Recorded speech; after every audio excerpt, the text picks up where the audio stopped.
Assalamualaikum warahmatullahi wabarakatuh.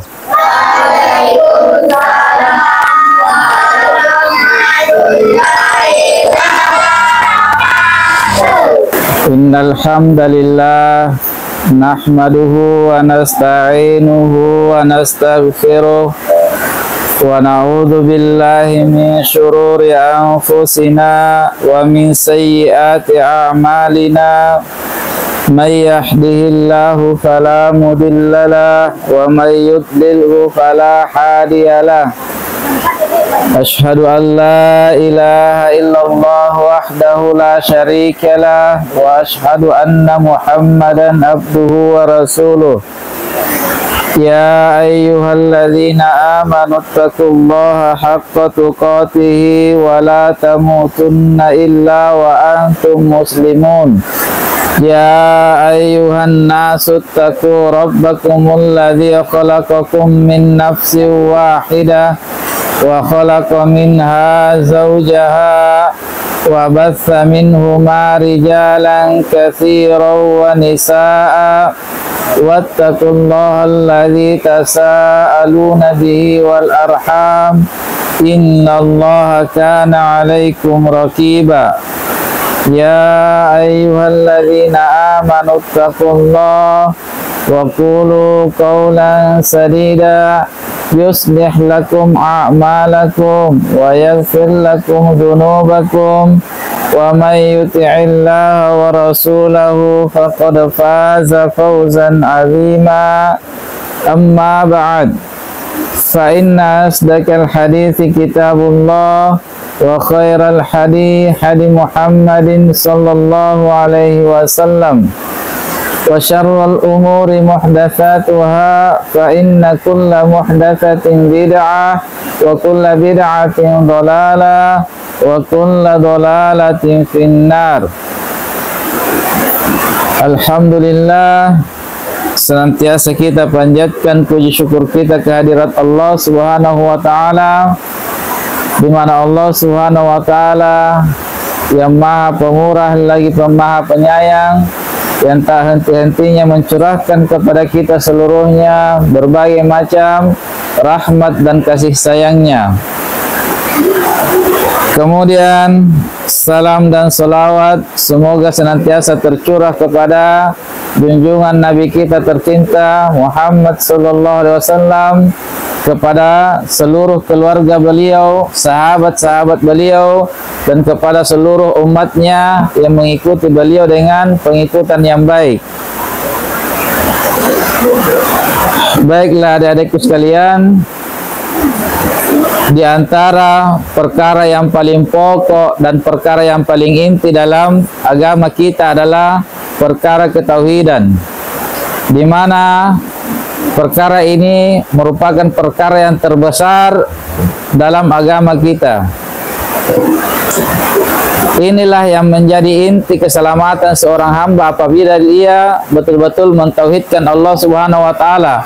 Dan inilah yang menjadi sebab terbesar seorang hamba itu menjadi celaka apabila dia cacat dalam perkara mentauhidkan Allah Subhanahu wa taala. Dan ada jaminan pasti bahwa siapapun yang mentauhidkan Allah Subhanahu wa taala dengan sebenar-benarnya ketauhidan, maka dia pasti akan selamat dan dia pasti akan masuk ke dalam surganya Allah Subhanahu wa taala.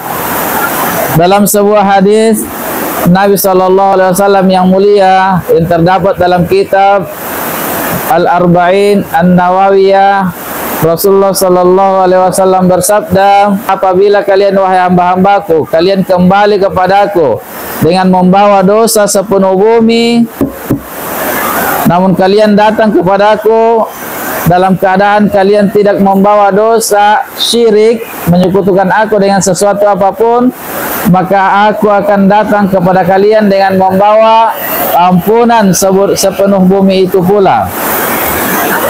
Maka coba lihat adik-adikku sekalian keutamaan mentauhidkan Allah Subhanahu wa taala. keutamaan menjauhi segala macam bentuk kesyirikan. Keutamaan menjauhi segala macam bentuk kesyirikan. Dan ketahuilah adik-adikku sekalian, syirik itu memiliki banyak ragam macamnya. Syirik itu bukan hanya sekedar menyembah patung-patung. Syirik itu bukan hanya sekedar memberi sesajen kepada penghuni ini dan penghuni itu. Akan tetapi adik-adikku sekalian, syirik itu adalah menyerahkan segala macam bentuk ibadah kepada selain Allah Subhanahu wa taala.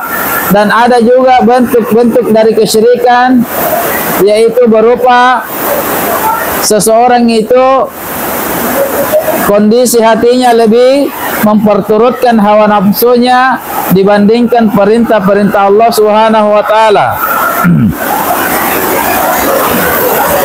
Sebagaimana yang Allah Subhanahu wa taala katakan dalam Al-Qur'an dalam surah Al-Jaziyah ayat 23, Allah Subhanahu wa taala berfirman, maka tidakkah kalian memperhatikan orang-orang yang menjadikan hawa nafsunya sebagai Tuhannya? Maka kata Allah Subhanahu wa taala dalam ayat yang mulia ini, tidakkah kalian perhatikan orang-orang yang menjadikan hawa nafsunya sebagai Tuhannya? Maka kata Allah Subhanahu wa taala, ada orang yang menjadikan hawa nafsunya sebagai Tuhannya. Bukan patung yang dia sembah, bukan jin yang dia sembah, bukan syaitan yang dia sembah, tetapi yang dia sembah adalah hawa nafsunya.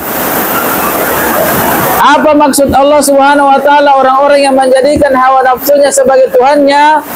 Yaitu orang-orang yang senantiasa mengerjakan sesuatu pekerjaan yang hanya pekerjaan yang dia kerjakan itu hanyalah pekerjaan yang bersesuaian dengan keinginan hawa nafsunya saja. Kalau tidak sesuai dengan hawa nafsunya, dia tinggalkan pekerjaan itu. Dan dia meninggalkan pekerjaan-pekerjaan ibadah-ibadah yang tidak sesuai dengan hawa nafsunya saja. Maksudnya adalah, kalau ada sesuatu pekerjaan atau kalau ada sesuatu perbuatan, yang perbuatan itu Allah Subhanahu wa taala tidak ridhoi, perbuatan itu Allah Subhanahu wa taala haramkan, namun perbuatan itu sesuai dengan hawa nafsunya, maka dia akan lebih mendahulukan perbuatan itu, dia akan lebih mendahulukan hawa nafsunya ketimbang perintah Allah, ketimbang menjauhi larangan Allah. Dan kalau ada sesuatu perkara yang Allah Subhanahu wa taala perintahkan, Allah Subhanahu wa taala ridhoi, halalkan, namun perkara itu tidak sesuai dengan hawa nafsunya, maka dia tinggalkan perintah Allah Subhanahu wa taala itu dan dia tinggalkan apa-apa yang Allah halalkan untuknya. Maka inilah yang dimaksud orang-orang yang menjadikan hawa nafsunya sebagai Tuhannya. Dia hanya memperturutkan apa yang sesuai dengan kehendak jiwanya tanpa memperhatikan apakah perkara itu Allah halalkan atau Allah haramkan. Jadi dia senantiasa mendahulukan hawa nafsunya ketimbang perintah-perintah Allah Subhanahu wa taala.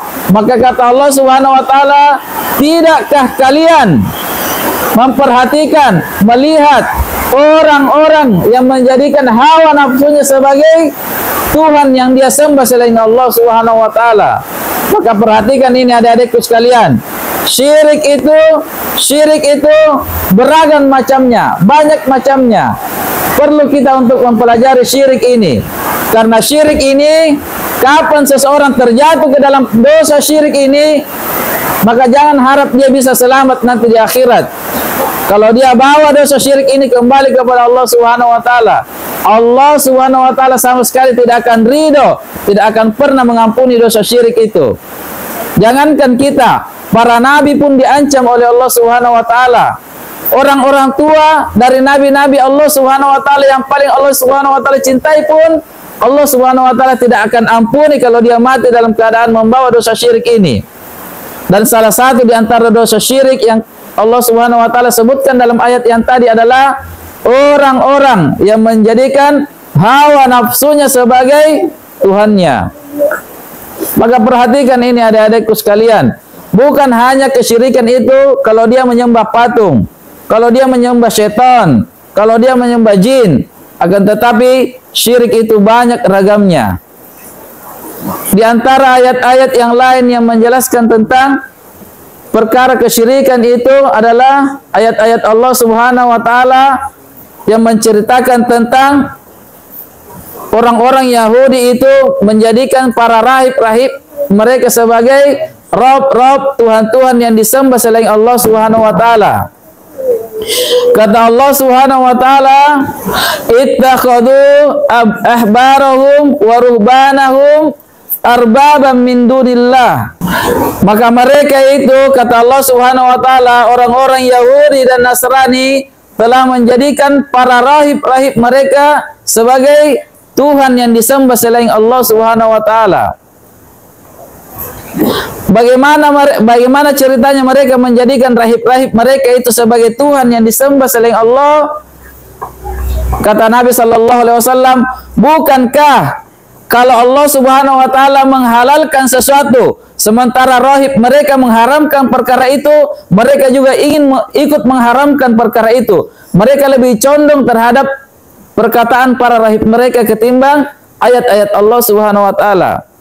Kemudian kata Nabi, "Bukankah ketika Allah Subhanahu wa taala mengharamkan sesuatu, sementara para rahib-rahib mereka menghalalkan perkara itu, maka mereka lebih mengikuti perkataan rahib-rahib mereka ketimbang ayat-ayat Allah Subhanahu wa taala." Itulah bentuk penyembahan mereka kepada rahib-rahib mereka, dalam bentuk ketaatan mereka. Mereka lebih mentaati selain Allah Subhanahu wa taala. Mereka lebih mentaati para pendeta-pendeta mereka. Maka ini adalah bentuk dari bentuk-bentuk kesyirikan yang harus kita ketahui. Dan dengannya kita bisa menghindari perkara ini. Oleh karena itu adik-adikku sekalian, apapun, siapapun, dimanapun dia, bagaimanapun keadaannya, bagaimanapun kedudukannya, tidak boleh kita mentaati seseorang itu dalam rangka bermaksiat kepada Allah Subhanahu wa taala.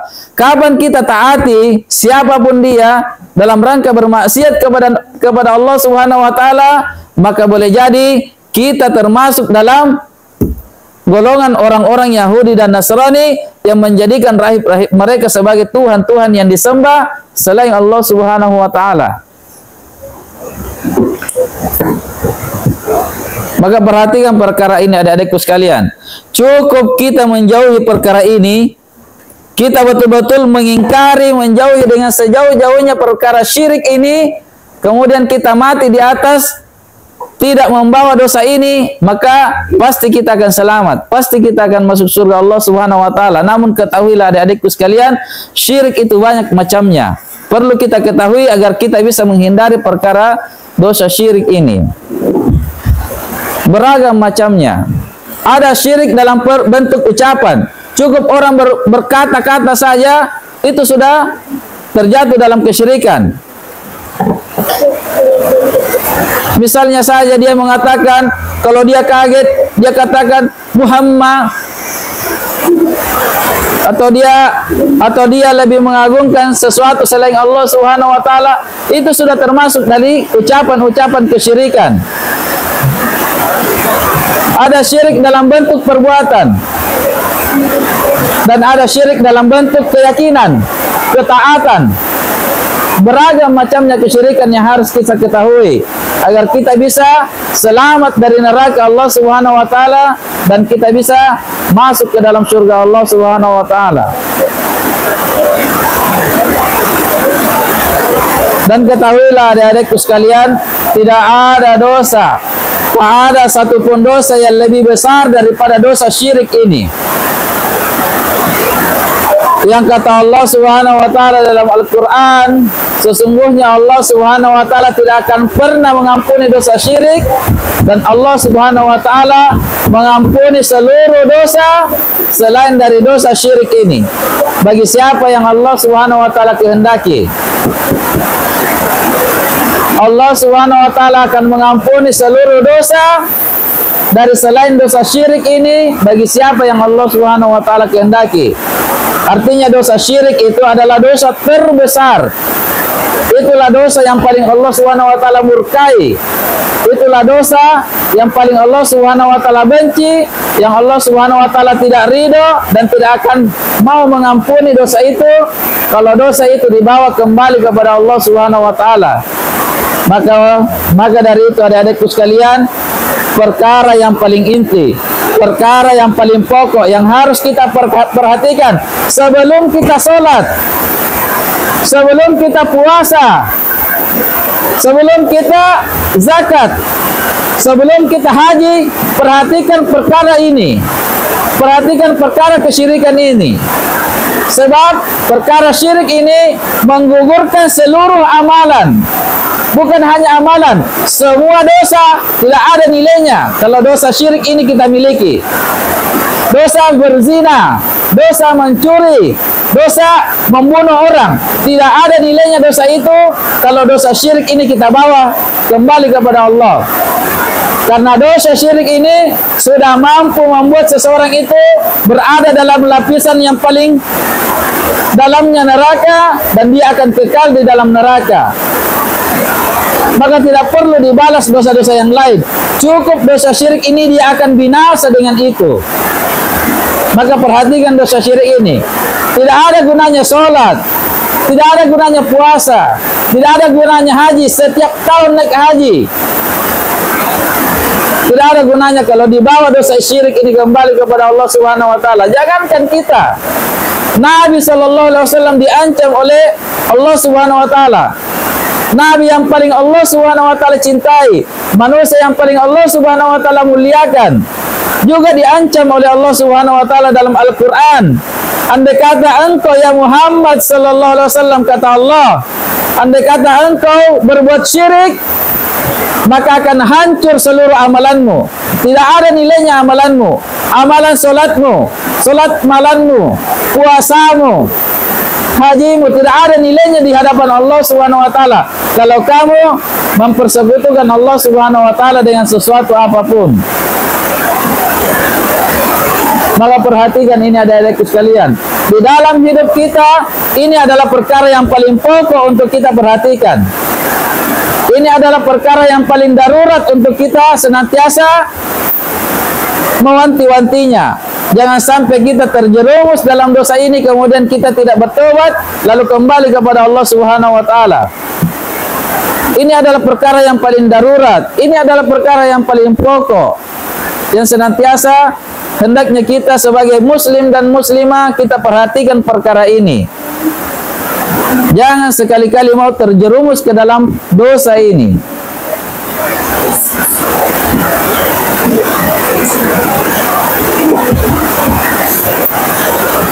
Dan di antara perkara-perkara yang membuat makhluk-makhluk Allah Subhanahu wa taala yang terbesar, makhluk ciptaan Allah Subhanahu wa taala yang paling besar itu murka dan ingin membinasakan seluruh manusia, itu karena dosa syirik yang dilakukan oleh manusia.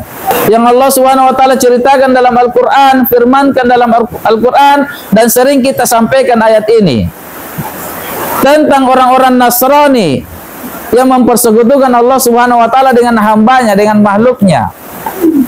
Kata Allah Subhanahu wa taala, hampir-hampir langit itu pecah, bumi ini hancur karena ucapan orang-orang Nasrani yang mengatakan Allah punya anak. Ini adalah kalimat kesyirikan,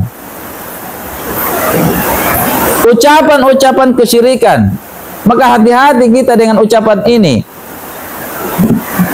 Ucapan-ucapan kesyirikan, perbuatan kesyirikan, keyakinan kesyirikan, ini seluruhnya adalah perkara yang sama sekali Allah Subhanahu wa taala murkai dengan sebesar-besar murkanya.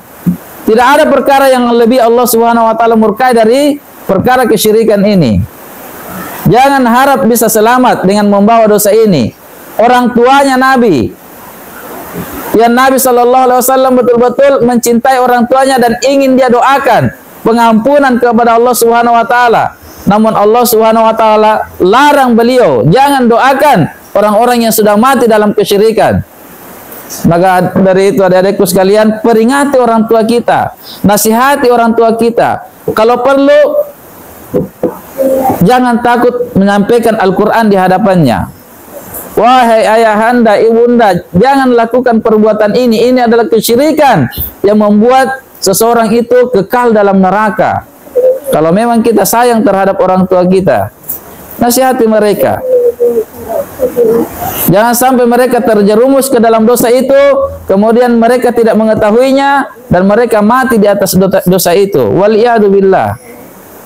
Apa gunanya sedekah mereka? Apa gunanya sholat mereka? Apa gunanya haji dan umrah mereka kalau mereka bawa dosa ini kembali kepada Allah Subhanahu wa taala? Dan kita juga jangan mau ikut-ikutan. Orang tua sekedar ingin pergi melakukan makan-makan di tempat-tempat keramat, di sana mereka berdoa, kita diajak, kita walaupun kita hanya sekedar ingin refreshing, ikut-ikutan pergi ke sana makan-makan, jangan mau ikut. Jangan mau ikut. Apalagi kalau bukan orang tua kita, hanya sekedar om, tante, atau orang lain mengajak kita, tidak usah ikut. Berapa nilainya makanan itu? Kita beli di warung 10.000, 20.000, kita sudah bisa makan puas. Namun kalau kita pergi ke sana dan kita ridho dengan perbuatan itu, maka kita akan tergolong sebagai orang-orang yang menyekutukan Allah Subhanahu wa taala dengan sesuatu itu. Karena pada hakikatnya mereka itu adalah orang-orang yang berangkat melakukan kesyirikan, perbuatan syirik kepada selain Allah Subhanahu wa taala. Di sana mereka berdoa kepada selain Allah Subhanahu wa taala, di sana mereka berkurban kepada selain Allah Subhanahu wa taala. Maka dari itu adik-adikku sekalian, saya nasihatkan kepada diri saya dan kepada adik-adikku sekalian bahwa perkara yang paling pokok, yang paling inti, yang paling darurat untuk kita senantiasa perhatikan di dalam kehidupan kita adalah perkara kesyirikan ini. Jauhi betul dan jangan pernah kita mendekati perkara ini, karena perkara ini adalah perkara yang mendatangkan musibah yang sangat besar, menjadi sebab datangnya murka Allah Subhanahu wa taala kepada hamba itu. Maka perhatikan ini adik-adikku sekalian, perhatikan ini, perhatikan perkara ini. Dosa ini menghancurkan seluruh amalan kita, dan bukan hanya amalan kita yang hancur, seluruh dosa kita pun yang lain ikut hancur, tidak akan bernilai lagi di sisi Allah Subhanahu wa taala. Karena ini, dosa ini sudah mampu menghancurkan kita di neraka untuk selama-lamanya. Baik, ini yang bisa saya sampaikan di malam hari ini adik-adikku sekalian. Kita tidak membaca kitab di malam ini, hanya nasihat singkat.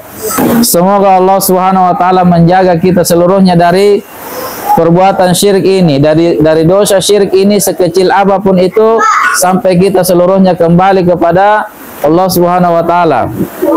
Baik, sampai di sini dulu. Subhanakallahumma wa bihamdik, asyhadu an la ilaha illa anta, astaghfiruka wa atubu ilaik. Wassalamualaikum warahmatullahi wabarakatuh.